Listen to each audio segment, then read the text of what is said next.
Nagdesisyon na ang Korte Suprema na hindi kasama sa Bangsamoro Autonomous Region for Muslim Mindanao o BARM ang probinsya ng Sulu. Paliwanag ng pinakamataas na hukuman, unanimous ang naging desisyon dito ng Anbank at nakabase ito sa petisyong inihain sa kanila na kung may kwestiyon sa pagsama sa Sulu sa BARM. Pero dahil naman dito, sabi ng Commission on Elections, nagbunga ito ng malaking problema para sa napipintong unang parliamentary election sana sa BARM sa 2025. Hindi lang sa kanilang preparasyon, kundi may implikasyon umano ito o epekto sa bansa. Medyo napakalaking problema po sa part ng COMELEC. Aminin po namin yan. Ang paghahanda kasi ng buong komisyon, kahit yung sistema na hinahanda natin, kahit yung operational plan, administrative plan ng COMELEC, ay kabilang po ang Sulu.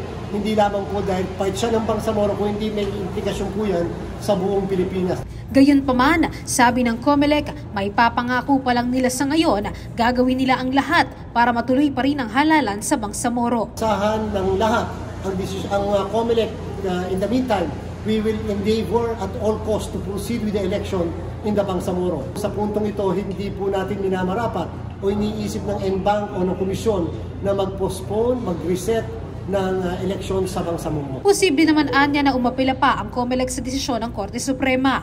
Pero dahil nga iniutos ng hukuman na agad ipatupad ang desisyon, walang magagawa ang komisyon kundi tumalima. Pero ang nais lang nila, klaruhin kung kakailanganin din ba ng pagbabago sa batas o Bangsamoro Organic Law. Dahil kung mawawala ang Sulu sa BARM, magkukulang ang bilang ng botante sa rehiyon para magsagawa ng parliamentary elections.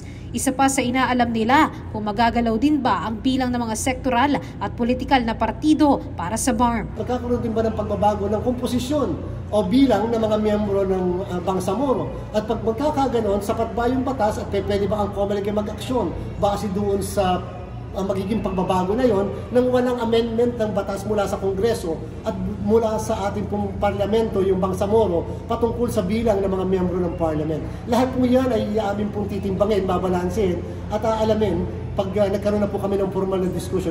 Sabi ng COMELEC, sa ngayon, napulong na nila ang mga apektadong departamento sa naging pagbabago sa eleksyon sa BARM. Habang ang COMELEC Anbank, nagpupulong na rin ngayong araw kung ano ang mga susunod nilang hakbang para sa gagawin sa parliamentary election sa 2025. Luisa Erispe para sa Pambansang TV sa Bagong Pilipinas.